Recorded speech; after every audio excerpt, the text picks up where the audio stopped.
not going to land on a nice green lawn, for the rugby field. We're going to land in the shrubs and rocks and boulders and tree stumps and all sorts. So she's dealing with the line twist, finally gets out of the line twist, can steer where she wants to go. And I see her hit the deck and kind of almost bounce.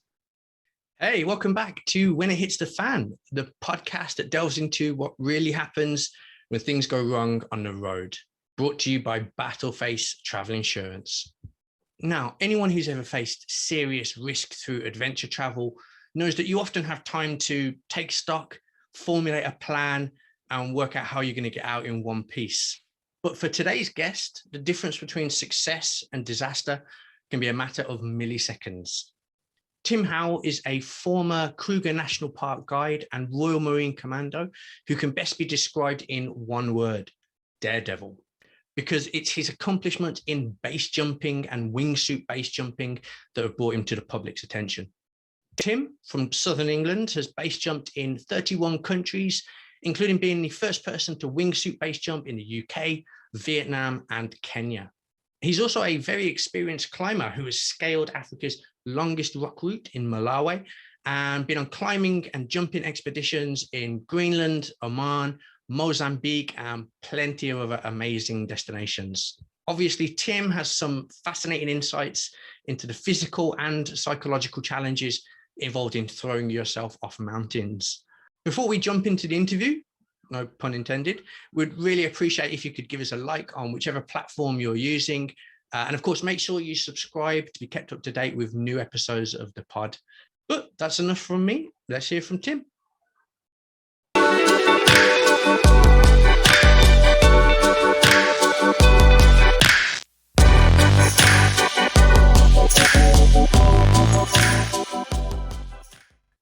Tim, great to finally have you on the podcast. How are you? Thank you very much. Thanks for having me. Yeah, all good. Thanks. Just come back from a trip, so now just sorting out all the admin from post trip. Sure. Yeah. I talked in the intro about just I guess some of the things that you've done. But maybe just to start off then, for people who are more familiar, say, with skydiving than they are with base jumping, how would you define the relationship between those two different sports? Yeah. So, I mean, technically, skydiving's from a moving vehicle, whether it's a helicopter, a plane, a hot air balloon, and base jumping is always from a static object. Normally a cliff, but it could be a building, an antenna, a bridge. So that's kind of like the technicalities. But the difference for me is freedom. Like for me, if I have a base rig and I know how to jump, I know what I'm doing, I can go anywhere in the world and jump off a cliff. For skydiving, there's a lot of rules and regulations, and there's a lot of things stipulating what you can and can't do. But for me, I'm in the mountains, I can do what I want, which is for me exactly how I want it. Yeah, and as I understand it as well, kind of skydiving can almost be seen as sort of training for base jumping. I mean, you need a considerable experience in skydiving in order to progress. They're not just two kind of different sports. No, that's true. It's quite weird like that. There's not many other sports that you do a different sport to get into it, But I teach base jumping, and I ask my students to have around 200 skydives before they get into base jumping. And that's so although the gear is different, the basics are still there. The gear, the body position, because it is a lot more technical than people think it is. It's not just falling off a cliff. There's a lot about symmetrical body position and the angle that you jump off and packing your gear and everything like that. So especially canopy handling as well. That's a big part of it. It's not just the falling, it's also when your canopy finally opens, how are you going to land it? Sure. But I suppose that, the 200 skydives is, I suppose, indicative of the additional risk that base jumping holds. I mean, do you want to touch on that for a second in terms of the different levels of risk between the two different sports? Yeah, I mean, there are a lot more people that skydive, and I suppose you can skydive, or normally you skydive a lot more in a day than you do base jumping. So there are a substantial amount of incidents skydiving each year, but it's a lot more controlled.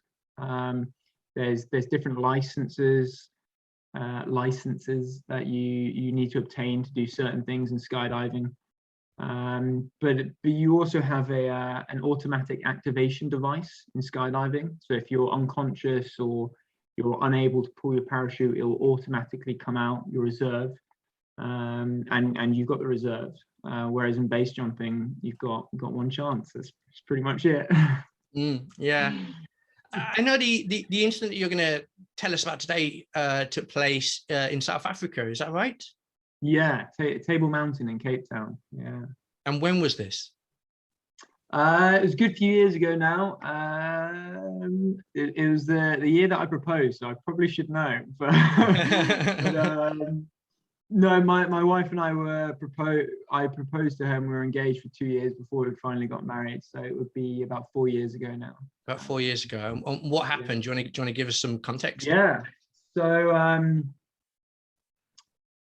So Table Mountain, hugely iconic mountain in Cape Town, and it's got a very famous sort of for base jumpers exit point on it. So you can gear up. It's about a 4-minute walk from the gondola, so ideal. You're fresh when you're ready to jump, and you gear up in your wingsuit and everything, just out the view of the crowds.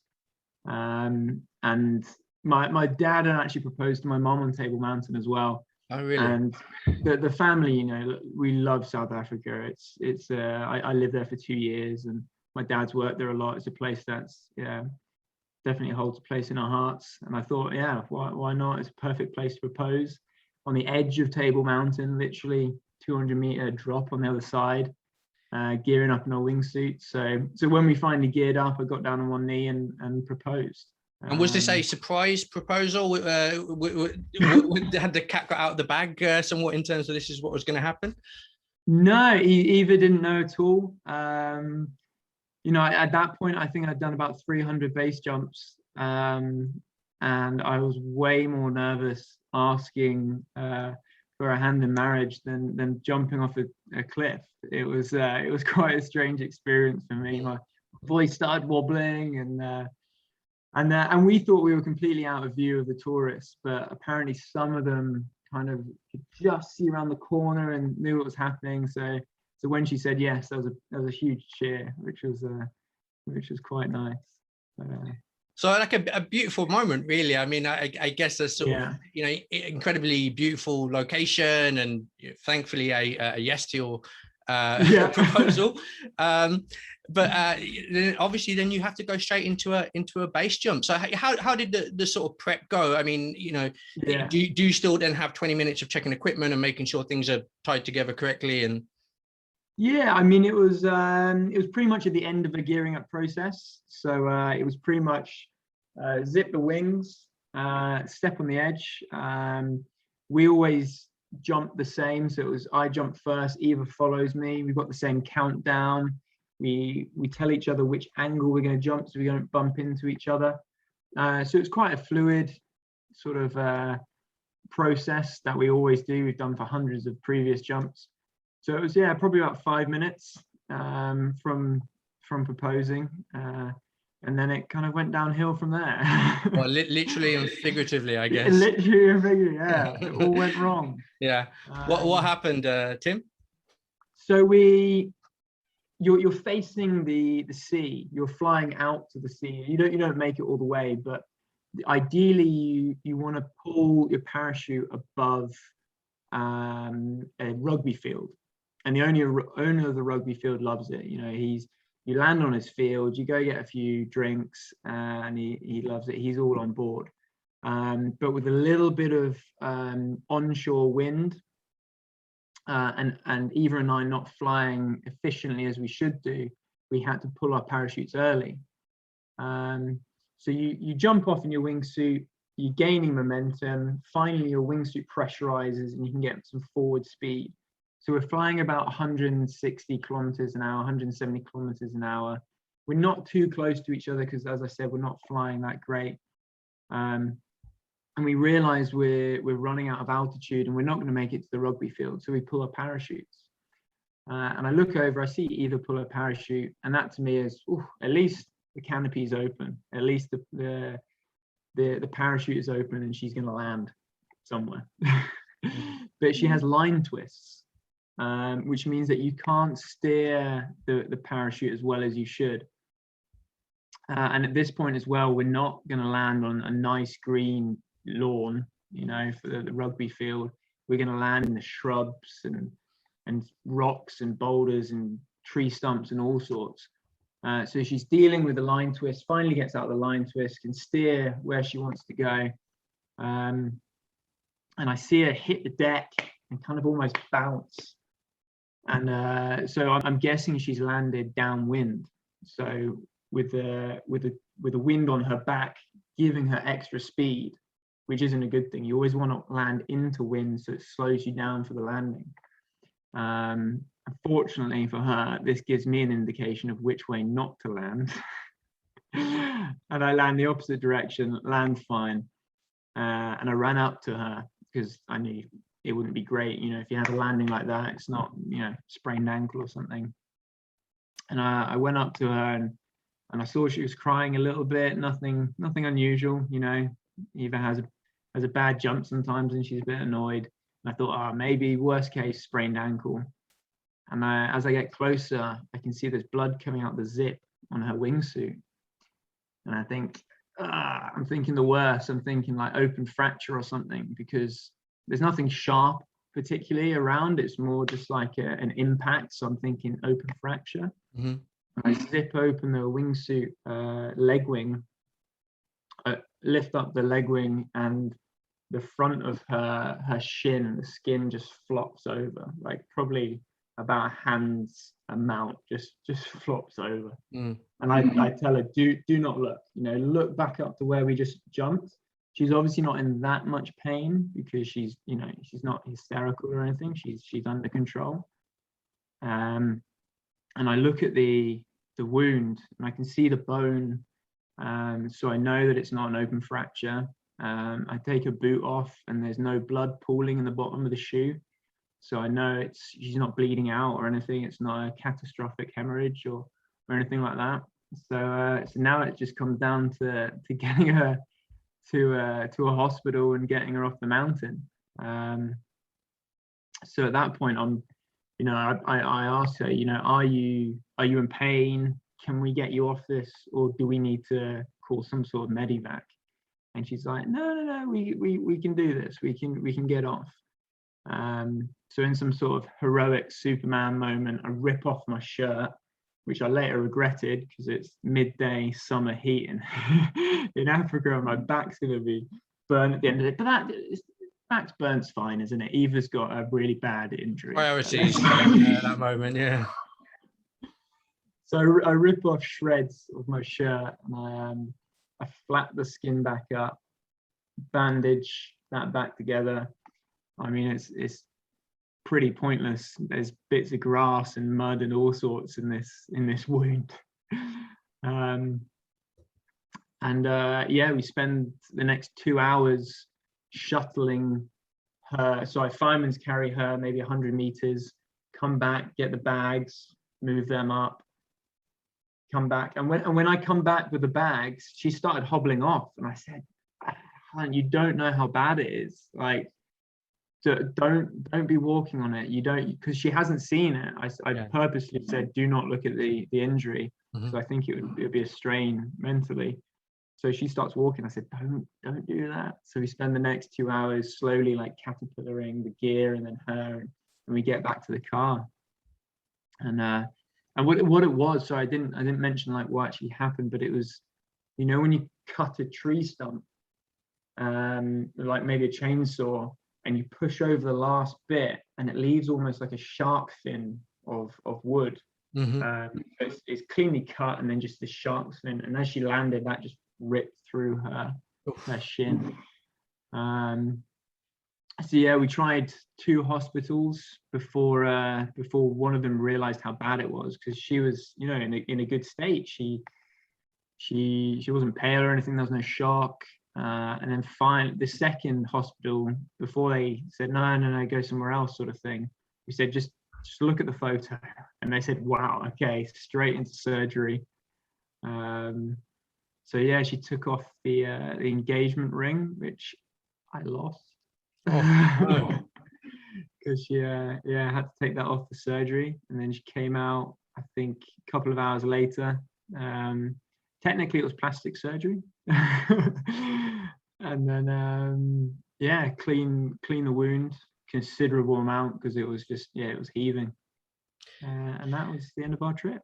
So I suppose, I mean, you know, in the immediate aftermath of this incident, you know, presumably adrenaline is in the system. You're saying that you know, your now wife, or then fiance, is obviously trying to kind of walk it off and doesn't realize how bad it is.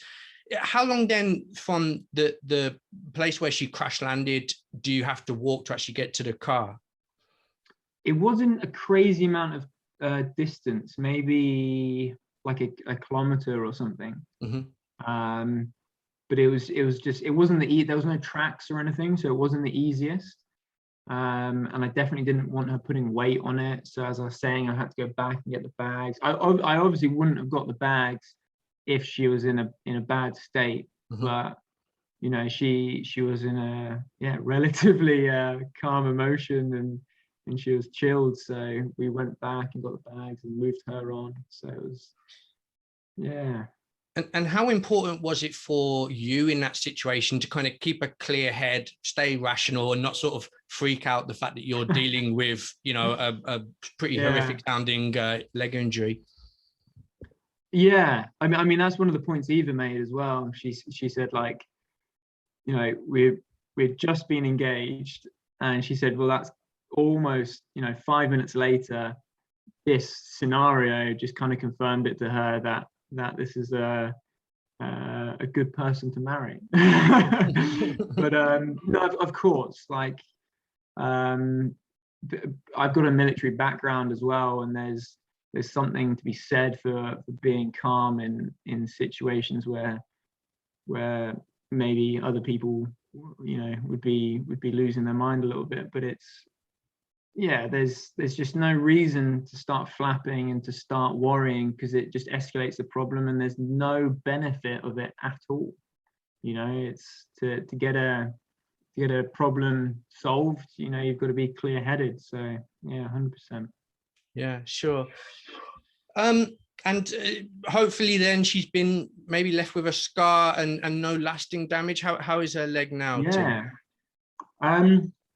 She was jumping 3 months after the incident. Pretty horrific Frankenstein style scar.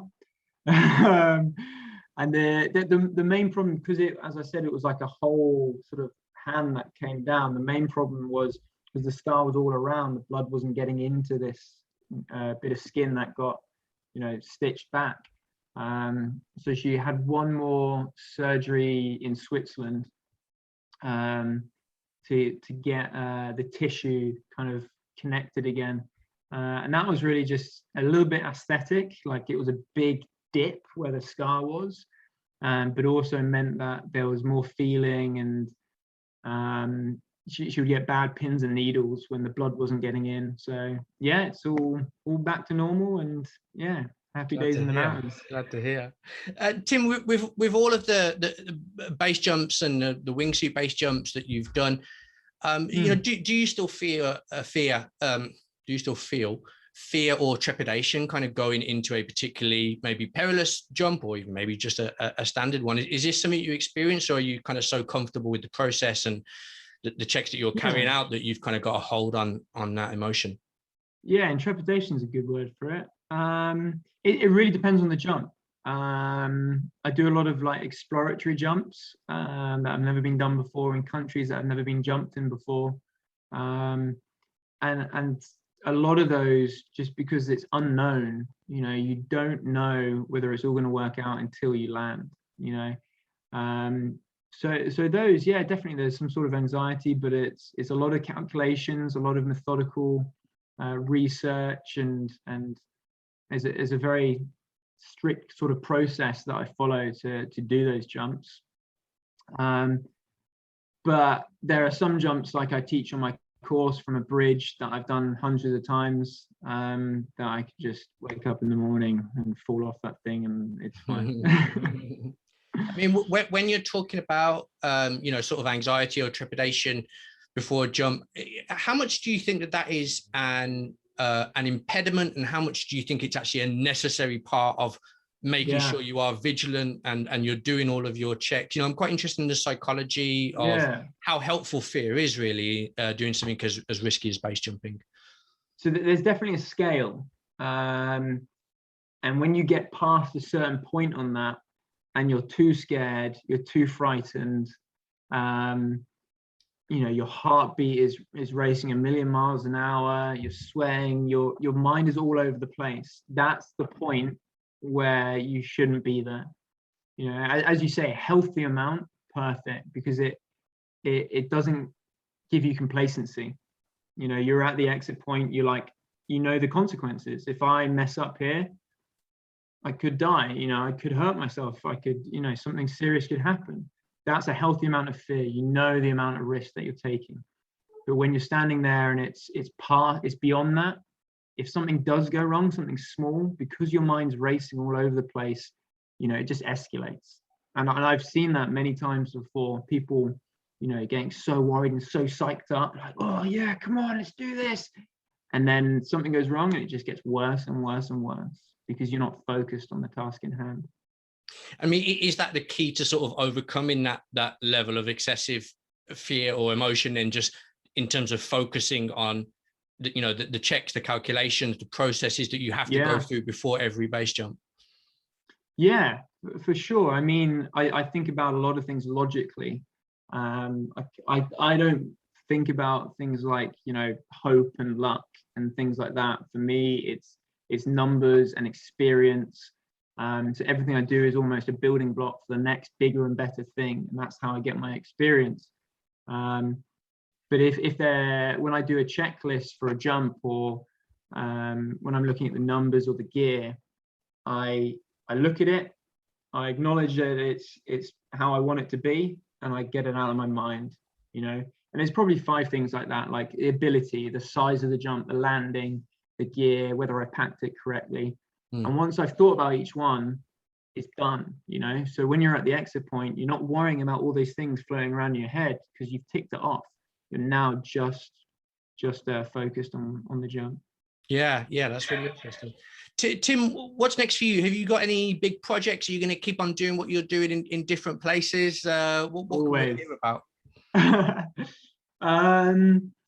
Just come back from Kyrgyzstan, which was a really successful mountaineering trip. And then my visa has just been accepted for Iran, so I think in September that's the next big trip. And is this mountain climbing? Is this base jumping, or both? A bit of everything. Most trips are a bit of everything. Okay. Some, like Kyrgyzstan, focused a bit more on the climbing, and I only did 2 jumps. But yeah, Iran will be a healthy balance of everything. Yeah. Brilliant. Well, look, I know you're very active on Instagram, where you put out some, fantastic content. Of course, we're going to, include your handle below so people can go and follow you there. We'll also include a link to your website in the description below, so that, if people want to find out more about you, what you've done and what you've got coming up, they can do that. Thanks very much. Appreciate it, man. Not at all. And it's been fantastic talking to you. Hopefully we'll talk again soon, Tim. Absolute pleasure. Cheers, man. Have a good one. Cheers. Bye-bye. Okay, that's about as much as we've got time for this episode. We're going to be back very soon with more amazing tales of adventure. If you haven't subscribed already, do that now. Of course, we would love a like on whichever platform you're using. But yeah, until then, goodbye.